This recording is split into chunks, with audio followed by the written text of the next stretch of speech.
जी बिल्कुल, खबर शामिल करते हैं जड़ावाला से, जहां पर महकमा ज़राअत तहसील जड़ावाला और कौमी ज़राई तहकीकी इदारे इस्लामाबाद शुबा गंदम की बामी तावन से जड़ावाला में गंदम की पैदावार में बढ़ोतरी के मनसूबे के तहत यौम काश्तकारान का इनकाद किया गया, जिसमें तहसील जड़ावाला से मुल्लिका धातों से काश्तकारों ने भरपूर अंदाज में शिरकत की। इस तकरीब के मेहमान खुसूसी चौधरी अब्दुल हमीद डायरेक्टर ज़राअत तहसील फैसलाबाद ने किसानों से खुसूसी खिताब किया। डिप्टी डायरेक्टर ज़राअत तहसील खालिद महमूद ने गंदम की वक़्त पर बुआई और मुनासिब बीज के इंतखाब पर गुफ्तगू की और काश्तकार भाइयों को तकीद की कि गंदम की काश्त के अमल को जल्द से जल्द मुकम्मल करें। डायरेक्टर ज़राअत तहसील चौधरी अब्दुल हमीद ने खादों की दस्तयाबी मुतनासिब इस्तेमाल के बारे में तफसील से किसानों को आगाह किया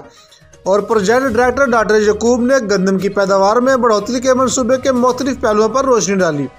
डॉक्टर आमर सुल deputy director paste warning Faisalabad division ने गंदम की बीमारियों और जड़ी बूटियों के कंट्रोल पर तफसीली आगाही दी।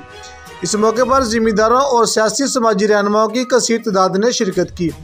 चौधरी अब्दुल हमीद डायरेक्टर ज़राअत तहसील, मेहमान खुसूसी दीगर मेहमानों में चौधरी ज़का खान, चौधरी तैयब ज़का, मलिक ज़फ़र, इकबाल खोखर और तरक्की पसंद काश्तकार राय खिज़र हजात, सरफराज तारण, राणा मोहम्मद अफजल ने खुसूसी शिरकत की और महकमा ज़राअत की कारकर्दगी को सराहा। इस मौका पर असिस्टेंट डायरेक्टर ज़राअत तहसील रिजवान आमिर खान ने जड़ावाला में गंदम की बढ़ोतरी के सिलसिले में काश्तकारों ज़िम्मेदारों को इस सिलसिले में आगाह किया कि गंदम की पैदावार बढ़ाने के लिए ज़राअत के दिए गए असूलों पर अमल करें। सदर खाद डीलर एसोसिएशन जड़ावाला मलिक अरफान खलील ने ज़िम्मेदारों और काश्तकारों का शुक्रिया अदा करते हुए कहा कि महकमा ज़राअत किसानों के मसाइल का हल करने के लिए कोशा है और खाद डीलर्स भी मुल्क की तमीर और तरक्की में महकमा ज़राअत के शाना बिशाना खड़ा है। कैमरामैन टीम के साथ मियां आबिद हुसैन, फास्ट 92 न्यूज़ जड़ावाला।